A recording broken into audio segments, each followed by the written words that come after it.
मिनश्शैतानिर्रजीम बिस्मिल्लाहिर्रहमानिर्रहीम रब्बि इश्रह ली सदरी वयस्सिर ली अमरी वहलुल उक़दतम मिन लिसानी यफ़क़हू क़ौली सलातु व सलामुन अलैका या रसूलल्लाह व अला आलिका व सहाबिका या हबीबल्लाह।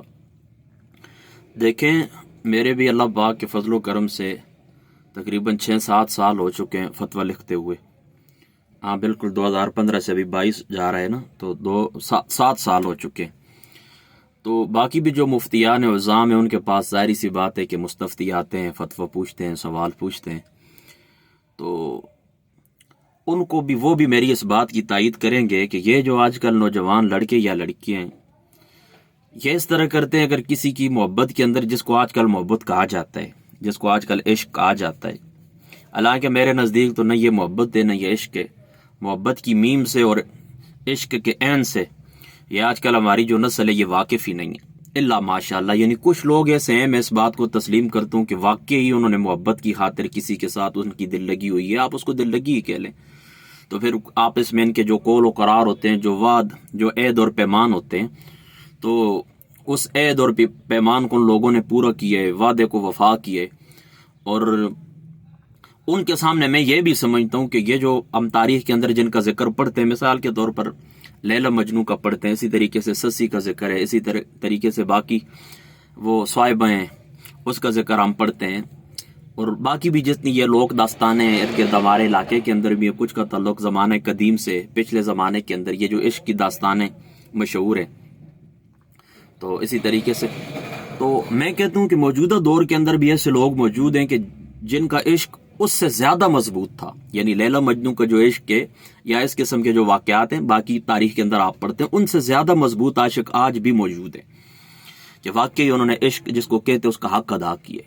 लेकिन वो लोग ऐसे हैं ना, मैं आपको कहता हूँ ना कि वो अंगलियों के ऊपर गिने जाते हैं, बहुत थोड़े, बाकी तो बस वैसे ही ड्रामे हैं सारे। तो ये जो ड्रामेबाज किस्म के लोग होते हैं ना, तो ये नहीं देखते कि जिसके साथ हमारा मामला होना है या उसका ईमान क्या है, उसकी आगे वो क्या कहते हैं आखिरत के मुतालिक उसके क्या अकायद हैं, कोई मज़हब उसका क्या है, क्या अल्लाह ताला की ज़ात अक़दस के ऊपर उनका यकीन है नहीं, रसूल पाक सल्लल्लाहु ताला अलैहि वसल्लम आपकी ज़ात मुक़द्दसा के ऊपर उसका ईमान है या नहीं, आगे हमारे मज़हब इस्लाम इस चीज़ की इजाज़त देता है या नहीं, बस अंधे होते हैं। तो लोग ये पूछते रहते हैं कि फ़लाँ लड़की शिया है, मेरा उसके साथ निकाह होगा। इसी तरीके से बाज़ ये पूछते हैं कि फ़लाँ जो है वो सुन्नी है, वाबी हैं, इस तरह वगैरह वगैरह। तो उनकी खिदमत में यार से देखें, जो सवाल आता है ना, तो फिर हालात को देख कर, उनका वो जो मामलात होते हैं, जो अकायद होते हैं, उनको देख कर फिर फतवा दिया जाता है। और हम लिखते हैं जिस तरह हमारी ड्यूटी होती है, जो कुछ अल्लाह ताला की ज़ात पाक ने अता की उसके मुताबिक फिर लिखते हैं। लेकिन यहाँ पर मैं एक बात आपसे करना चाहता हूँ। आला हज़रत फ़ाज़िल बरेलवी रज़ी अल्लाह ताला अन्हु, आपने फतावा रज़विया शरीफ की 11वीं जिल्द है, उस हाँ बिल्कुल फतावा रज़विया शरीफ की 11वीं जिल्द है, और सफ़ा भी यही है 240 241, बस यही सफ़ा है।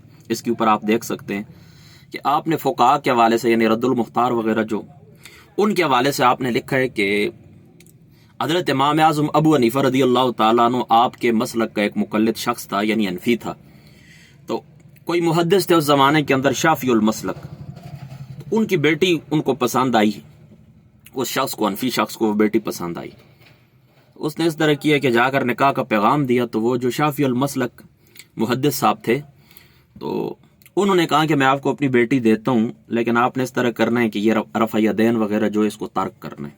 देखिए, बाज़ मुतअस्सिब लोग भी होते हैं, उलमा के अंदर भी तअस्सुब पाया जाता है। हालांकि ये जो इख्तिलाफ है आइम्मा हज़रात का, ये तो अल्लाह ताला की रहमत है, और दोनों एक दूसरे का एहतराम करते हैं। इस बाब के अंदर जो उलमा हैं, उलमाए हक़्क़ा हैं, जो हमारे आइम्मा हज़रात हैं, अहले सुन्नत, सब एक दूसरे का एहतराम करते हैं, एक दूसरे के कसीदे पढ़ते हैं और अपने मसलक को दुरुस्त समझते हैं, इस एहतमाल के साथ, अपने मसलक को हक समझते हैं, इस एहतमाल के साथ। किस एहतमाल के साथ?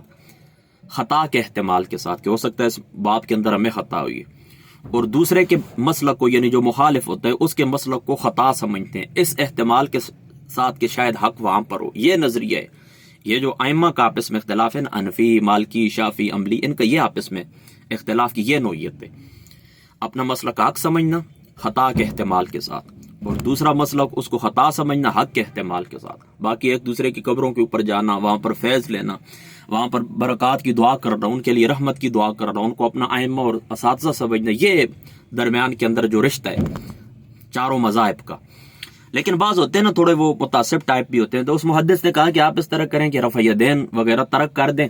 تو رفع یدین وغیرہ ترک کر کے میں آپ کو اپنی بیٹی کا نکاح دیتا ہوں.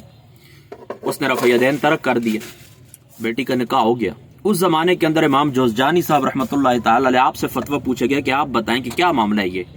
انہوں نے سوچ و بچار کی اور کہا نکاح تو ہو گیا, نکاح ہونے میں کوئی شک نہیں, لیکن مجھے یہ اچھا ضرور ہے کہ اس بندے کا ایمان چلا جائے گا, مرتے وقت اس بندے کو کلمہ نصیب نہیں ہوگا. اور پھر بعض دوسری کتب کے اندر میں نے پڑھا ہے کہ واقعی اس طرح ہوا کہ پھر مرتے وقت اس نے عجیب عجیب کلمے بولے جو اس کے کفر کے اوپر دلالت کرتے ہیں. وہ کہ حضرت فاضل بریلوی رضی اللہ تعالیٰ عنہ آپ نے یہ نہیں لکھا ہے. تو اس سے سبق لینا چاہیے ان لوگوں کو کہ جو اس قسم کے معاملات کرتے ہیں, تھوڑی دیر کے لیے بس اپنا مسلک کسی کی خاطر چھوڑ دیتے ہیں. اس طرح نہیں کرنا چاہیے. اور ان لوگوں کو بھی سبق حاصل کرنا چاہیے کہ جو صلح کلی کا زور دیتے ہیں اور صلح کلی کے باب کے اندر جا کر ہر مرتد کے ساتھ, رافضی کے ساتھ, خارجی کے ساتھ صلح کرتے ہیں اور ان کو اپنے ساتھ بٹھاتے ہیں اور اس کو اتفاق اور اتحاد کا نام دیتے ہیں. دیکھیں نا, یہ جو اختلاف تھا یہ تو اختلاف کس نوعیت کا تھا؟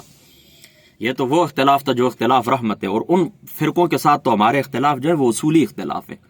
تو دیکھیں صرف وہ اختلاف جو رحمت ہے اور فروعی اختلاف ہے, تو اس کو ایک شخص نے بلا وجہ چھوڑا ہے کہ اپنے مذہب کی. اعلیٰ حضرت لکھتے ہیں نا کہ اس نے اپنے مذہب کی, امام جوزجانی کہتے ہیں کہ اس نے اپنے مذہب کی توہین کی. کیا وجہ تھی چھوڑنے کی؟ تو اس کو اس راستہ اس نے چھوڑا ہے, تو اس کی یہ حالت ہے کہ اس کے مرتے وقت اس کو ایمان نصیب نہیں ہوا. تو جن لوگوں کے ساتھ ہمارے اصولی اختلافات ہیں, ان کے ساتھ جو لوگ اٹھتے ہیں, بیٹھتے ہیں, کھاتے ہیں, پیتے ہیں, ان کو رشتے دیتے ہیں اور ان کے ساتھ وہ کیا کہتے ہیں کہ معاشرت, اچھی معاشرت قائم کرتے ہیں, ان لوگوں کا کیا حال ہوگا؟ اس سے سبق حاصل کریں. بس کافی اتنا. السلام علیکم ورحمۃ اللہ.